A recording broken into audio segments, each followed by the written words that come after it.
Now we're going to talk about panoramas. And I have a couple of images that make up the Mediterranean. Aw, that's not the Mediterranean. Okay. When you take a panorama, what you want to do is pivot the body, right? Consider yourself doing oblique work. So you start by looking to the left, take a picture, make sure each image overlaps 30%. So you see that big dark cloud? It overlaps. Thank you. Overlaps 30% between this one and this one. Walking and taking a panorama, like moving your actual body, doesn't always work. Pivoting works, but you have to make sure that they overlap that 30%. Panorama can go horizontal. It can also go vertical. It can be up to 12 images, 13 images, as many as you want. At this point, I'm going to select these 5 in in Bridge, and we are going to go to Tools, Photoshop, Photo Merge.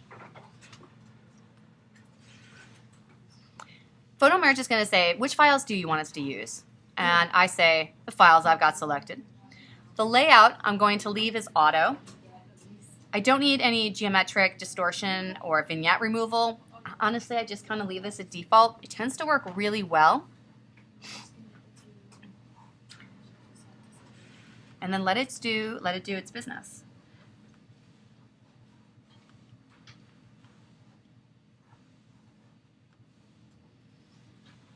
What it's doing is masking them, using an algorithm to mask them, and you're going to get a file with these 5 layers, each of them having a layer mask on them. And it's going to be just a gigantic file. And you have to select them all, right? Yes. And I just pick auto. No. Blending,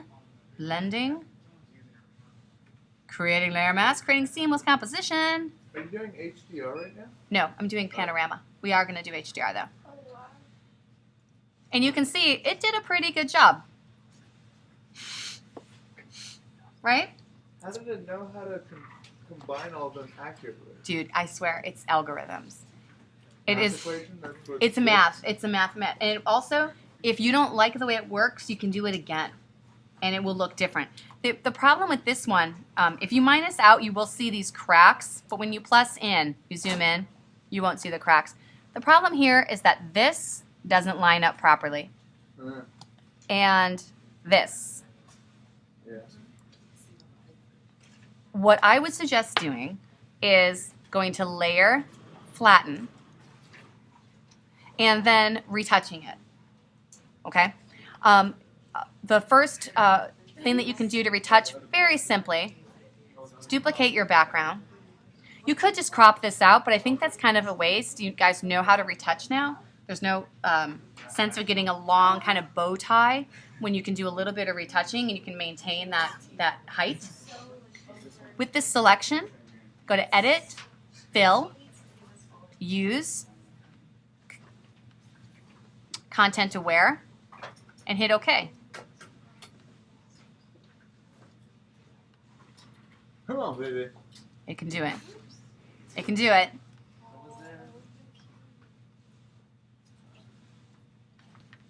And sometimes it's good and sometimes it's just terrible. That's But a lot better than what we had. yeah, it's better. The thing about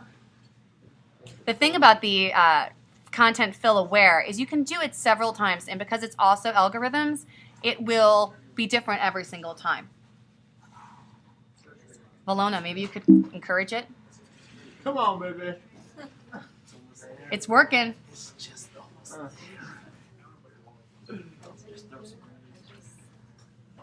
All right. You don't mind charcoal, right? No. Okay. Billy, I've been hanging lights all day. Okay. Now, That's why I was waiting for my hands. you guys, I'm totally taping this.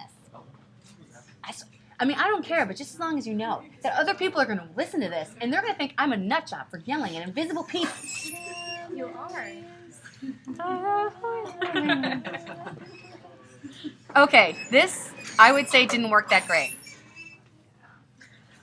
What are you talking about? It was amazing. Tyre. I agree with his opinion. So you have a couple other options. I don't care. I know this stuff. if it's loud in here, I would grab the patch tool and try using the patch tool. Yark. Patch tool is a little more successful.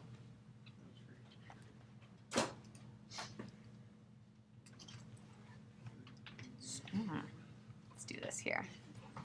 So you really want to blend that in. That's going to take a little bit of work up at the top because there's an obvious difference. Oh yeah, that's ugly. Yeah, that's pretty terrible.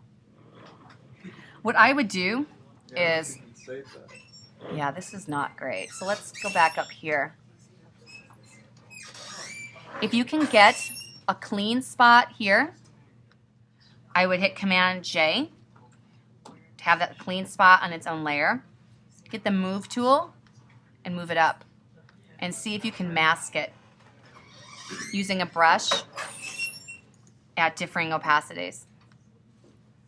Now I have the Wacom, so of course this is pressure sensitive, so it's kind of tough. But you can change the brush opacity, and I think you might be able to blend this in a little bit. Amy, Uh-huh. now why in today's age with technology would we not just use the panorama thing on camera? Quality of image. What? Get one big picture of good quality with 4 of them. Combined. Yeah. So the quality goes down when you switch to panorama. Yes. So on your camera, let me tell you what it does on your camera. In your camera, not on your phone, but in your camera, it takes a normal aspect ratio photograph and simply crops off the top and crops off the bottom. So you're not getting any additional information. In this way, you're actually getting the information of 4 photographs. And it's giving it that really long look. So I think this might work if you used little pieces and kind of built that up, or I think the clone stamp would work pretty well. And the clone stamp would work awesome over here if you needed to just option click and make sure you're on current and below and add in a little bit of information. Make sure you are on the correct layer and then keep going. So I would retouch it. My point is you can crop it, but why not spend some time to see if you can retouch it and keep as much of the height as possible?